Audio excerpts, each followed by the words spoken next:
听了这么多现实的话题之后，我们应该听一下来自远方的国际友人的一些实践经验。外来的和尚他们的经是怎么念的呢？我们有请法国的遗产规划师或者说遗产建筑古建筑设计师Yves Steck先生。Bonjour, je suis architecte urbaniste français, donc il faut mettre des casques pour pouvoir entendre ce que je vais être amené à vous dire. Voilà, le sujet que je vais traiter en fait c'est à partir des situations françaises et des législations françaises, comment un bureau d'études comme celui que j'anime, qui s'appelle Architecture, Urbanisme et Patrimoine, a pu travailler sur des situations d'échelles différentes, avec des procédures différentes, pour sauvegarder le patrimoine, d'une part, bien sûr, et pour le mettre en valeur. Donc, il s'agit pour nous, pas du tout de faire un plan complètement figé, il s'agit pour nous de voir comment la ville peut évoluer en mettant en valeur donc, son patrimoine. Bien. Alors, donc ici, il s'agit d'un petit village dont je parlerai au cours de l'exposé, où nous retraitons actuellement les espaces publics et le sol. Alors, le cadre réglementaire, d'abord. Donc, en quelques mots, je vais essayer d'aller assez rapidement. Nous avons en fait 4 lois successives qui nous permettent d'intervenir. Une loi en fait sur les sites qui permet de définir des périmètres à l'intérieur desquels nous avons un patrimoine tout à fait intéressant et qu'on peut protéger plus ou moins fermement. Tout ce qui se passe à l'intérieur de ce périmètre est géré par un architecte représentant de l'État qui s'appelle l'architecte des bâtiments de France et qui a un pouvoir très important. Il peut être classé, c'est-à-dire rester relativement figé, ou il peut être inscrit et bien sûr évoluer de manière importante, toujours accompagné par cet architecte. Alors, l'inconvénient de cette procédure, c'est qu'aucune règle, aucun principe, aucune étude ne permet de savoir exactement ce qu'on veut faire de ce territoire. Il y a complètement à l'opposé, en 1962, André Malraux, le ministre de la Culture, le grand écrivain que vous connaissez, donc tous, je pense, j'espère, donc André Malraux a lancé cette loi pour faire des plans d'urbanisme dans les centres historiques de très grande qualité, les secteurs sauvegardés. C'est l'État qui initie cette procédure, et donc aujourd'hui, ce sont des plans d'urbanisme à part entière. Enfin, donc, il y a une possibilité de compléter les plans d'urbanisme dans les sites repérés comme patrimoniaux en mettant un certain nombre de règles. C'est ce qu'on appelle les ZPPAUP, les zones de protection du patrimoine architectural, urbain et paysager. Voilà. Alors, j'aurais bien aimé avoir le micro, ça aurait été plus pratique pour moi si j'avais le micro. Le micro, parce que je serais plus libre de me déplacer.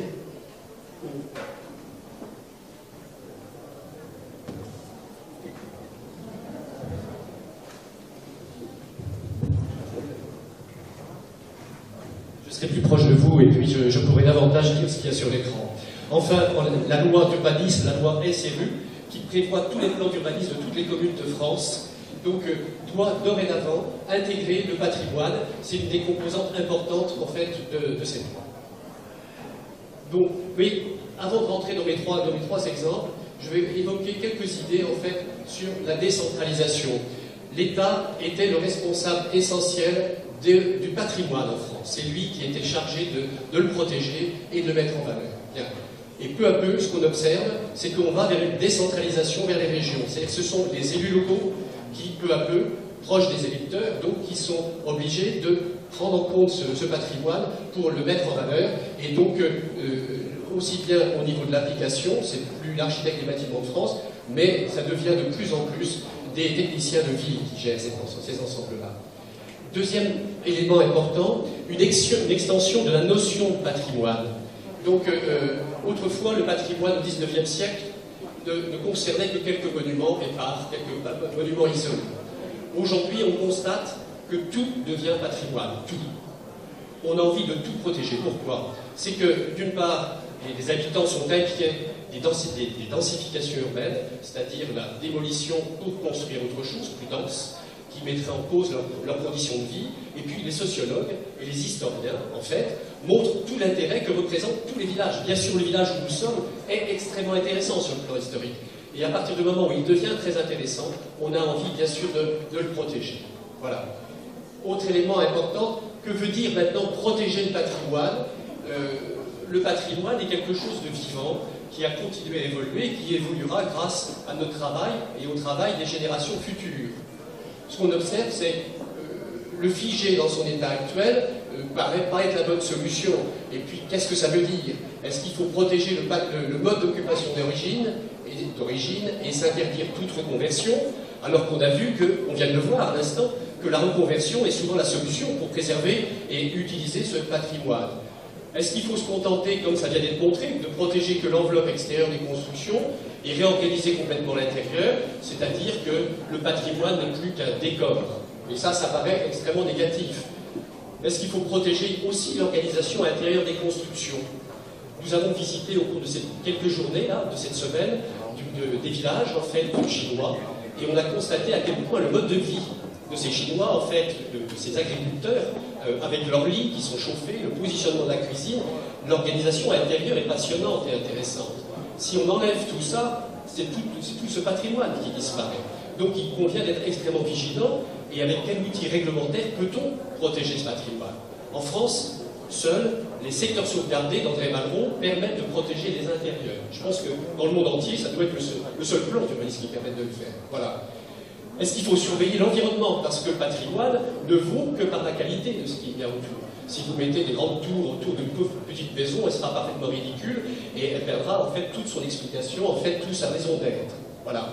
Donc les différentes procédures vont apporter des réponses différentes. Alors, cyniquement, on peut se poser la question aussi, est-ce que ce que je suis en train de proposer, recourir à une protection réglementaire et à un contrôle des autorisations de travaux adaptés, c'est-à-dire un règlement, un urbanisme réglementaire, des fonctionnaires et des techniciens qui surveillent les choses, est-ce que c'est suffisant? Mais est-ce qu'il ne vaut pas mieux que les fonctions d'origine, ici dans les villages, souvent les fonctions agricoles, continuent à être rentables pour que ce soit les agriculteurs qui continuent à habiter dans ces maisons, plutôt que de voir arriver des citadins qui viennent rechercher un peu d'oxygène pendant les week-ends? Alors, évitez d'offrir des causes. D'autre part, si le plan d'urbanisme que vous faites permet de construire énormément, à ce moment-là, tout promoteur et le propriétaire de la maison, il vaudra mieux la démolir pour construire plus. Donc il faut être extrêmement vigilant lorsqu'on offre des droits à construire. Donc ça, c'est important. Enfin, et ça, c'est développer le régime de la copropriété. Qu'est-ce que ça veut dire? S'il y a plusieurs propriétés qui possèdent le patrimoine, ce patrimoine va demeurer. Par contre, si c'est un seul propriétaire qui possède tout un ensemble, lui sera tenté de le vendre.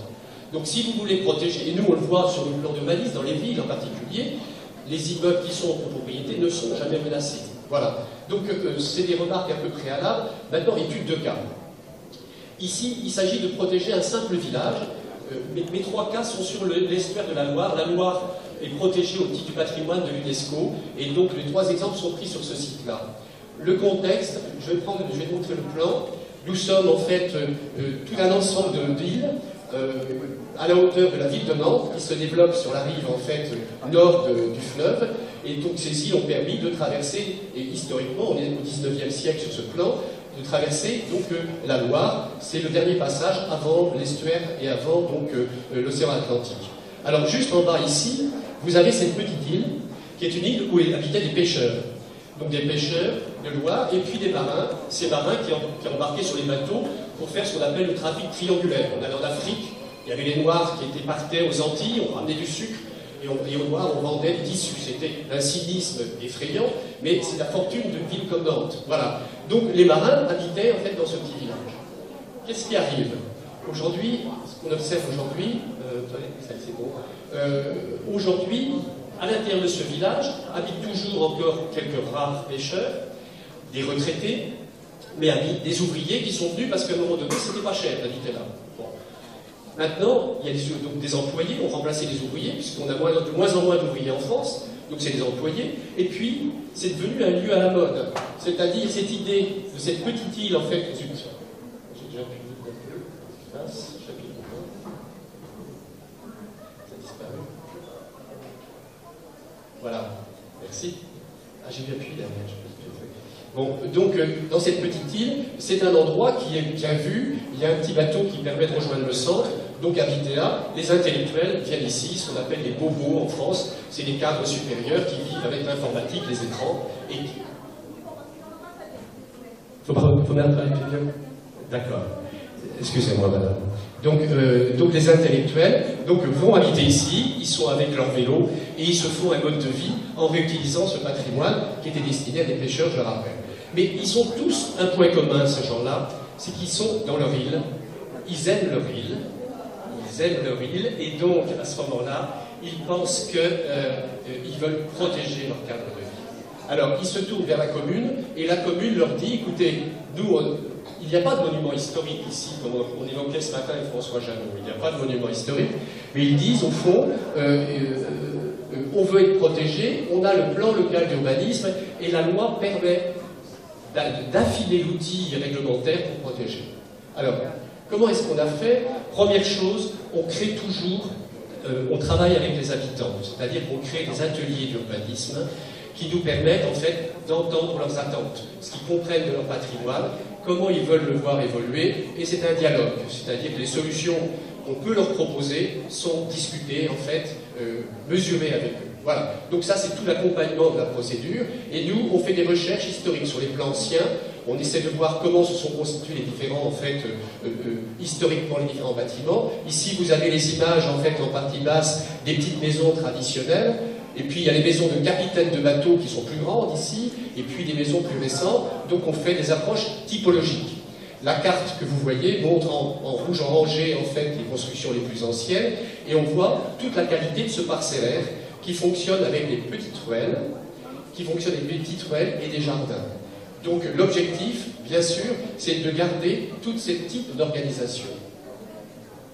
Nous allons, avec les habitants, proposer à la fois de protéger un certain nombre de constructions pour leur intérêt architectural. Mais pas seulement les constructions, les clôtures, les jardins. On va proposer de figer le système, je vais trop vite peut-être? De figer le système d'organisation des parcelles. Voilà. Le système d'organisation des parcelles, parce qu'on a un son qui revient très fort dans les oreilles, ici. Alors, maintenir des distances de vue entre construction et étage. Ça veut dire que lorsqu'on va construire des maisons, il faut qu'on garde ce type de distance pour maintenir les qualités de vie existantes. Il faut offrir des possibilités d'extension des volumes protégés, et puis surtout, ça a été dit par notre ami italien ce matin, donc il faut, dans le début d'après-midi, il faut absolument, en fait, qu'on puisse utiliser les techniques qui ont permis de construire ces maisons-là, si on ne veut pas les dénaturer.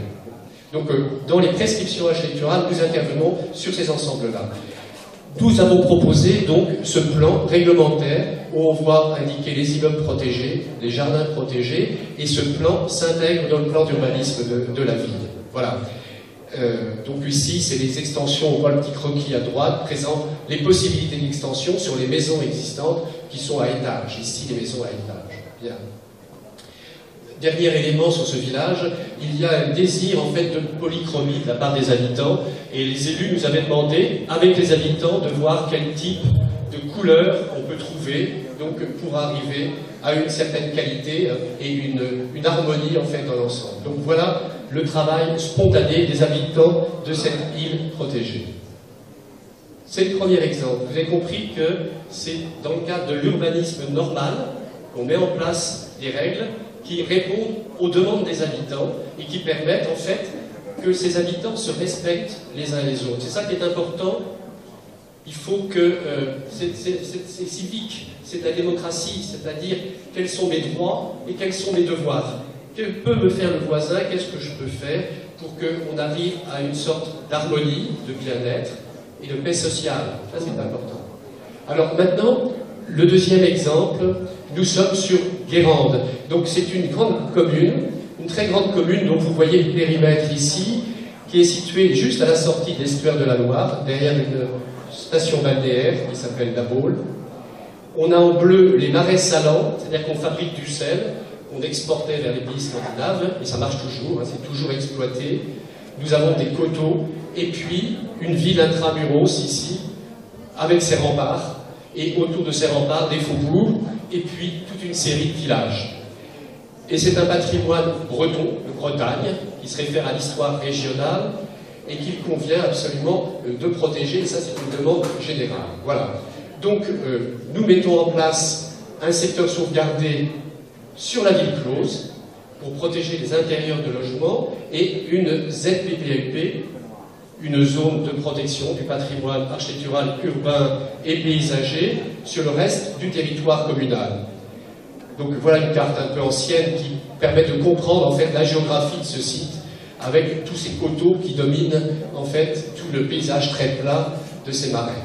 C'est magnifique, hein, c'est protégé et classé en site classé. Donc notre travail, bon bien sûr, de la même façon, les élus ont décidé, par ensemble de villages, de lancer des débats sur quel type de protection ils souhaitent voir mise en place. Ici, vous avez des images des remparts de la ville, donc de la muraille de la ville, et nous allons recenser tous les types de patrimoine sur le terrain. Quand je dis tous les types de patrimoine, c'est aussi bien du tout petit patrimoine, c'est-à-dire des fontaines, des puits, des croix de chemin, comme on dit. Ça peut être bien sûr des fermes, et ça peut être des choses plus importantes, comme des manoirs, et bien sûr des fermes dans les ensembles de villages. Donc, on définit des unités paysagères avec des ensembles de règles cohérents dans ces unités paysagères. On regarde, on fait l'analyse critique du plan d'urbanisme pour voir quelles sont ses carences et quelles règles il faut ajouter au titre de la ZPPAUP pour arriver à quelque chose de cohérent. Bon, ici, vous avez quelques images qui montrent les fours de village, bien sûr en haut. Ici, en bas à droite, nous sommes dans les maisons des paludiers, dans les villages de paludiers, dans le marais. Donc, photo des maisons de paludiers dans ce marais. C'est encore. Ça y est, c'est revenu. Voilà, donc nous faisons en ce moment-là des plans en fait, complémentaires du plan local d'urbanisme que je vais vous présenter. On a la légende qui est représentée à gauche, mais le plus simple c'est peut-être de les commenter. Ici, nous sommes sur le faubourg Saint-Michel. Nous avons le rempart de la ville qui est juste en bas à gauche du plan, donc avec les voies. Ici, un ancien couvent. Une chapelle ici intéressante, et des maisons de faubourg qui accompagnent cette voie d'entrée. Des maisons de faubourg qui vont du 16e, 17e, 18e, et des maisons du 19e. Donc c'est tout un ensemble urbain de grande qualité, avec des jardins qu'on va protéger, en fait, sur la rivière. Donc ici, nous sommes sur un secteur de développement. Nous proposons des règles pour que les nouvelles constructions qui viennent sur cet ensemble-là, il y a une créativité qui soit possible, mais il s'agit de respecter des grands gabarits de hauteur pour éviter qu'on fasse émerger des immeubles trop hauts qui mettraient en péril toute la vision de la ville fortifiée. Donc là, on met des règles de développement. Nous avons des espaces naturels que nous protégeons donc, et qui doivent être inconstructibles. On fait apparaître des cônes de vue. Donc ce document graphique est très important puisqu'il permet d'identifier tous les éléments, quels sont les bâtiments qui sont protégés, ceux qui sont partiellement protégés, uniquement les volumétries. Et donc on fait une graduation de ces protections. Ici, autre exemple, nous sommes sur le village paludier de Saillé. Donc ce village paludier est implanté sur une île, puisque vous voyez en haut, donc on a l'eau qui est autour, on retrouve tout autour. Ça c'est une partie plus récente du village sous la forme de lotissement qui sont un peu moins intéressants. Mais ce qui est proposé, c'est de reconstituer tout le tour de l'île que utilisent les paludiers pour accéder en fait au champ de Seine. C'est conserver et protéger toutes les maisons qui accompagnent les voiries. Ici c'est l'église, avec l'ancien port qui est ici, avec son cône de vue, et surtout protéger tous les jardins qui viennent en arrière de ces constructions. Il y a un seul secteur de développement possible, puisqu'il y a deux petites écoles qui existent, et les habitants souhaitent que les enfants du pays en fait, puissent travailler et donc habiter sur le site, puisque ça coûte très cher d'habiter dans ces secteurs-là. On n'a pas le même problème qu'en Chine, les villages ne sont pas désertés. L'exode rural est ancien. L'exode rural en France, c'est la fin des années 1950, début des années 1960, et depuis aujourd'hui, ces maisons, elles sont achetées par des Parisiens qui payent très cher pour habiter là, pour vivre là. C'est les gens qui travaillent sur la côte qui habitent là. Il n'y a pas de logement vacant, en fait. Donc on a trop de demandes, en fait, sur ce type de village. On n'a pas de déshérence sur ce type de village. On n'a pas... Donc aujourd'hui, il s'agit justement de maintenir l'équilibre entre les populations traditionnelles de paludiers, qui restent très présents et très actifs. On a fait des réunions de quartier ici, j'avais tous les habitants. Alors, en France, ce n'est pas les mêmes populations qu'en Chine. Quand je dis tous les habitants, on avait 250 personnes. Mais tout le monde était là. Et tout le monde voulait savoir si on allait planter les arbres, comment on allait traiter les espaces publics. Donc, c'était un débat tout à fait intéressant. Voilà.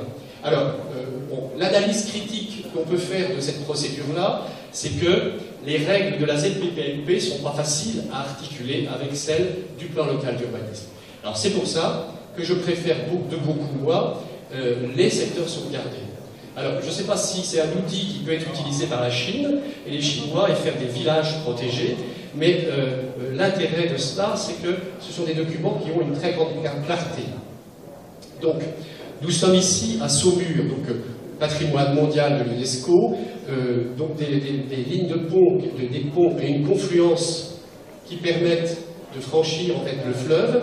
Et donc, à l'origine, je vais prendre l'image suivante, à l'origine, 3 villages, donc 3 villages qui existaient, Nantilly, 3 paroisses, Saint-Pierre et Saint-Nicolas, et puis il y avait aussi une autre paroisse sur l'île, qui vont se développer avec ici, à la place du monastère, donc on va avoir un château, et puis une ville intramuros, c'est-à-dire un rempart qui vient autour, et c'est une ville qui va se constituer, et donc il a été décidé de créer un secteur sauvegardé.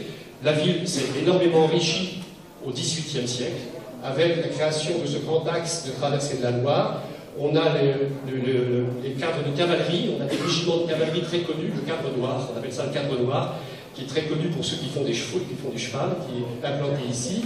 Et cette ville s'est enrichie grâce au trafic du vin. On a un très bon vin, en fait, le Saumur de Loire et le vin de Saumur. Et donc, grâce à cette richesse, ils ont pu, à ce moment-là, développer la ville. Alors, pour la protéger, comment est-ce qu'on procède? Bon, là encore, on crée, en fait, des groupes d'animation avec les habitants et avec les élus. Les élus nous disent on a besoin d'entendre telle et telle personne, etc. Et donc on travaille avec eux pendant toute la durée de l'étude. Nous faisons un recensement systématique du patrimoine. Alors ici, nous étions à 3000 constructions, et on fait au préalable ce plan historique, qui est une espèce de plan de stratification des différentes étapes de développement de la ville, avec les plans anciens, les périmètres des couvents, donc les constructions qui ont disparu, qui ont été démolies, où étaient les anciens remparts qui ont été en partie démolis, et pour comprendre comment la ville est aujourd'hui.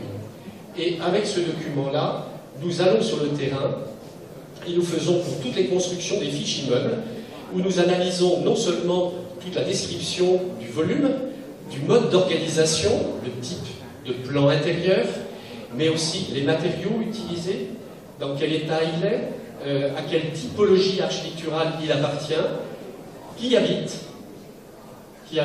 est-ce qu'il y a des voitures à stationner, c'est-à-dire qu'on essaie de comprendre comment fonctionne chacune des constructions, et il s'agit à partir de là, on fait des plans de synthèse de toutes les informations, et on peut, à l'aide de tri informatique croisé, on peut à ce moment-là, très clairement, dire voilà, au XVIIIe siècle, nous avions tel type de corniche, tel type d'organisation du bâti, et comprendre exactement comment évoluer en fait ce patrimoine. Ce qui est intéressant, c'est que c'est extrêmement populaire auprès des habitants, parce qu'on leur donne des clés de lecture des endroits où ils habitent. Ils comprennent mieux, et du coup, le comprendre mieux, je l'ai dit avec les sociologues au début, ils veulent le protéger.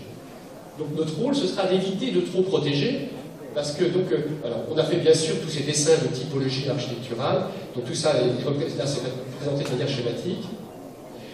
Et on arrive à une première ossature de plan de protection. On dit, voilà, on va protéger très fortement certains bâtiments, d'autres, on va les protéger un peu moins, d'autres on ne les protégera pas, d'autres enfin il faudra les modifier parce qu'ils forment une espèce de dissonance, ils ne sont pas en harmonie avec l'environnement, et on a, à partir de là, on réfléchit à la manière dont on peut densifier, où est-ce qu'on peut construire, suivant quel gabarit, jusqu'à quelle hauteur on peut monter, comment on construit par rapport aux limites séparatives, par rapport aux voisins, donc en créant ce qu'on appelle des emprises maximales de construction. Voilà. Donc sur un seul document, on saura exactement qu'est-ce qu'on peut faire, où est-ce qu'on peut construire. On donne aussi ce qu'on appelle maintenant des orientations d'aménagement et de programmation. Ce n'est pas des règles, c'est un parti d'urbanisme en disant voilà, cette partie du secteur sauvegardé doit évoluer de telle et telle façon, on doit retraiter suivant des grands principes que doit respecter la collectivité, mais qui ne sont pas des règles tatillonnes, des règles de géomètre, des règles précises. Donc on se laisse, on invite au projet, et c'est un document qui permet de mener des politiques successives. Alors si je reprends l'exemple de Nantes, où nous avons fait le secteur sauvegardé de Nantes aussi, de cette grande ville, le secteur sauvegardé de Nantes fait 126 hectares, et on est rendu actuellement, le time est fini, nous sommes rendus à la 8e à peu près municipalité, et toutes ont trouvé de quoi faire dans ce secteur sauvegardé. Voilà, donc je vois que le time est up, j'ai compris, c'est fini, et surtout, je pense que vous avez un travail formidable à mener, moi, sur ces villages, en respectant ce système de règles à mettre en place, consensuel avec les habitants, et surtout ce retour avec des techniques d'origine, ça me paraît fondamental. Voilà, merci.